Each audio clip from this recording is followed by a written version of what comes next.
Hey guys, it's Libby and I'm here with a wrap-up for the Project TBR Readathon. I'm going to call this readathon a moderate success.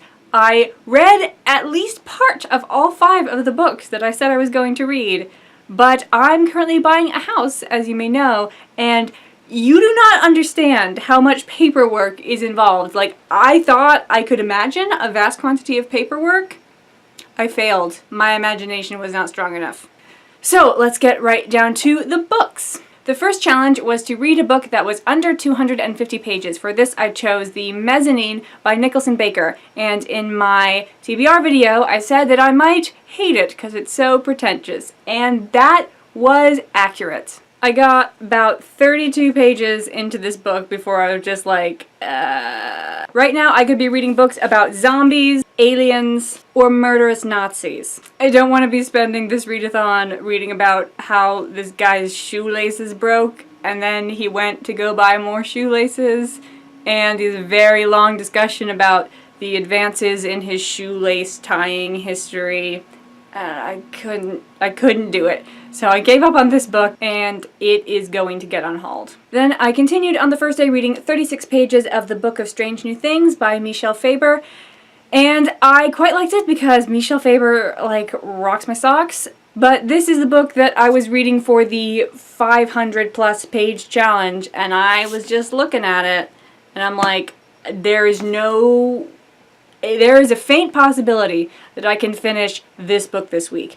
But if I do, I will not read any of the other books on my TBR. So it's going to have to wait for some time later. Thus, continuing my trend of not reading books that I have bought for at least 6 months. So the last thing that I started on Monday was the Affinity Bridge by Mann, and I got 81 pages into it. Then on Tuesday, I kept going with the Affinity Bridge. I did not give up on it like the previous 2, and I read 77 pages. Wednesday and Thursday were less awesome because those were the paperwork nightmare days. I read 16 pages on Wednesday and 10 pages on Thursday. And then on Friday, I said, okay, it's time to finish this sucker, and I read 150 pages. I rated this book 3.5 out of 5 stars. I have heard that the books get better and better as you continue in the series, so I will be looking for the Osiris Ritual at my earliest convenience.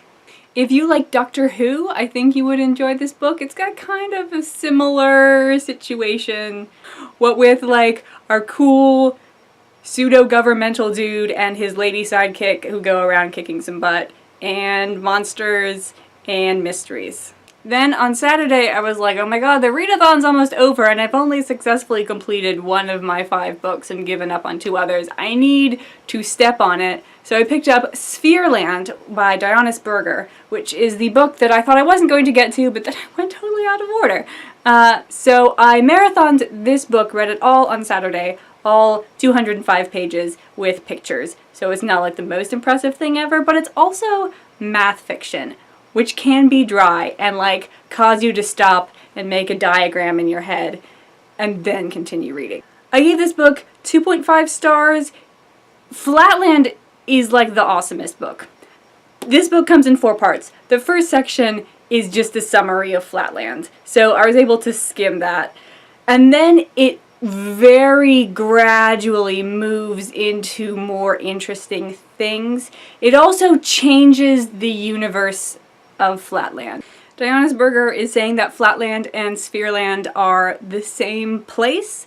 So the protagonist, as it were, of Sphereland is the hexagon, who is the grandson of the square from Flatland, and he's sort of continuing the familial trend of advancing mathematical knowledge in Flatland. And spoiler alert, maybe, he and a friend find out that Flatland is actually gently curved in the shape of a sphere. And that is the plot. So I read it. It was interesting. Don't read it if you haven't read Flatland. Maybe read it if you have read Flatland. And then on Sunday, I grabbed my last book that I had decided to read. This was for the Green Challenge. It's The Savage Garden by Mark Mills, and I read 59 pages. I am going to continue this one later this week because I've gotten a lot further in it percentage-wise than I had with Book of Strange New Things. So I figured since I'm this far into it, might as well finish, and it's also quite interesting. If you like art history, either classical or Italian Renaissance, you should read this book. If you don't, you will be hella bored and confused. But I am one of those things, so it works out. And as I said, I'm only 59 pages in, so this might totally end up sucking. I will keep you updated either in a video review or in my February wrap-up.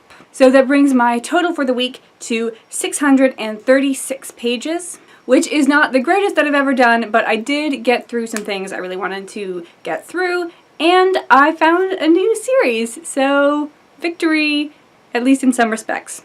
I will see you guys soon.